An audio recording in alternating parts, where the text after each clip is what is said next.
बिस्मिल्लाहिर्रहमानिर्रहीम।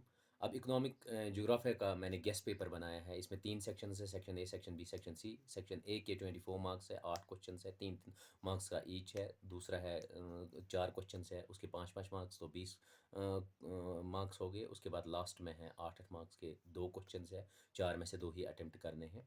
और ये मैं वन बाय वन अब एलाबरेट करूँगा, लेकिन आप लोगों से सिर्फ एक ही रिक्वेस्ट है कि मैक्सिमम बंदों तक जिनका भी ज्योग्राफिया है उन तक ये पहुंचा दीजिए, ताकि उनको गेस्ट पेपर से थोड़ा फ़ायदा हो जाए। पता है हमें कॉलेज में ज़्यादा पढ़ाई हुई नहीं, और उसके बाद छुट्टियां, उसके बाद जल्दी आप लोगों का सेमेस्टर, इसलिए उन तक पहुंचा दीजिए ताकि वो वैसे ही तैयारी करें।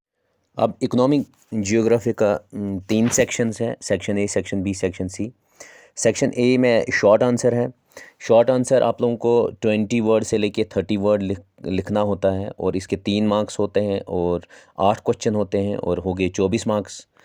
सबसे पहला क्वेश्चन है इकोनॉमिक ज्योग्राफिया होता क्या है। दूसरा है गेस्ट पेपर में लोकेशन, लोकोमोटिव इंडस्ट्रीज़ किन को कहते हैं। ग्लोबलाइजेशन क्या होता है, विद आप एग्जांपल्स भी दे सकते हो। उसके बाद डिफरेंट इकोनॉमिक एक्टिविटीज़, आप 5 इकोनॉमिक एक्टिविटीज़ दे सकते हो, उसके साथ उनके साथ आप एग्जांपल्स भी दे सकते हो, primary, secondary, tertiary, quaternary and quinary.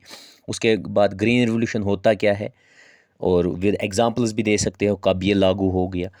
उसके बाद नॉलेज इकोनॉमी क्या होता है, एक डेफिनेशन ही दे सकते हो नॉलेज इकोनॉमी क्या होती है, विद एग्जांपल्स।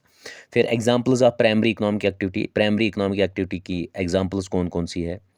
जैसे आप लोगों की माइनिंग है, जैसे आप लोगों की फ़िश कैच है, या लंबरिंग है, या एग्रीकल्चर है, हॉर्टिकल्चर है।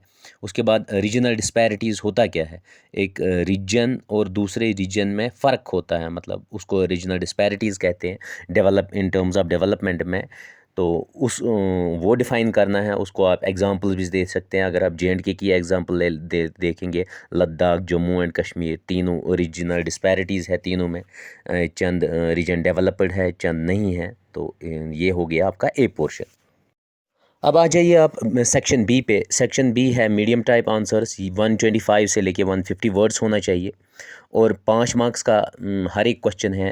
क्वेश्चन नंबर 9 में भी और है, 10 में भी, 11 में भी, 12 में भी, या ए पार्ट करना होता है या बी पार्ट। अब देख लीजिए क्वेश्चन नंबर 9 जो है, what are various factors influencing the location of industries in India, और classify different economic activities and explain with examples. Explain भी करना है विद एग्जाम्पल्स।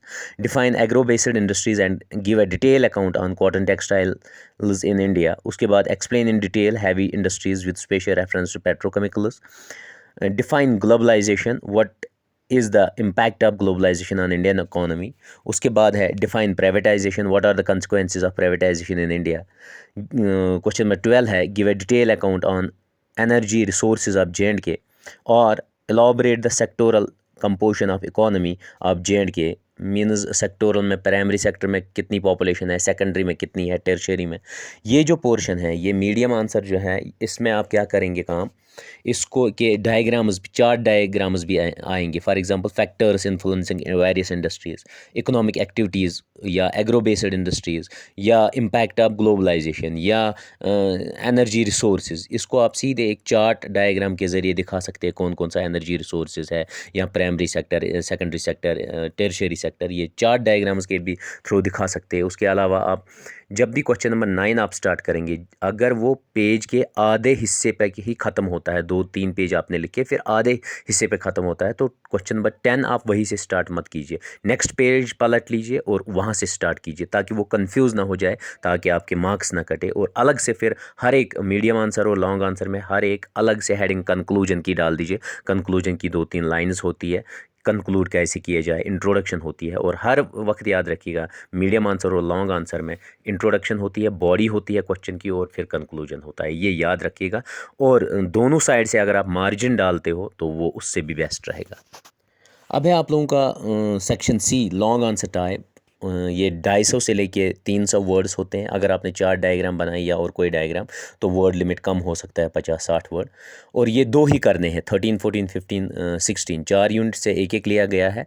तो इन 2 ही करने होते हैं, और इनके 8-8 मार्क्स हो गए तो 16, ये हो गया 60 मार्क्स टोटल।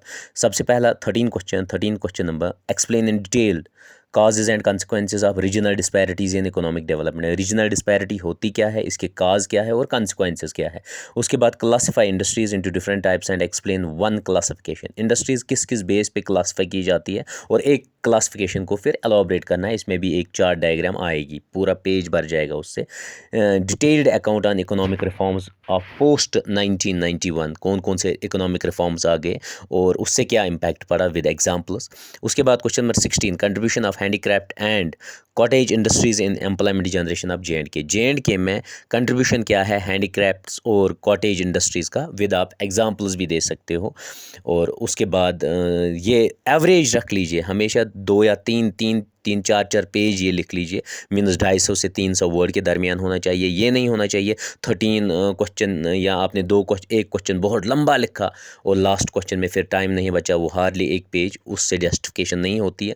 अगर आप इस एक क्वेश्चन के 3 4 पेज लिखेंगे, दूसरे के भी 3 4 ही होने चाहिए, चंद लाइन्स कम हो सकती है, बाकी कुछ नहीं। और इसमें भी काम कीजिए, क्वेश्चन नंबर 13 और 14 अगर आप अटेम्प्ट करते हैं, क्वेश्चन नंबर 13 जब एंड हो जाए, चाहे पेज के स्टार्ट में ही क्यों ना एंड हो जाए, क्वेश्चन नंबर 14 नए पेज से प्लीज़ स्टार्ट कीजिए और कंक्लूजन हर एक क्वेश्चन में डाल दीजिए, मीडियम और लॉन्ग में।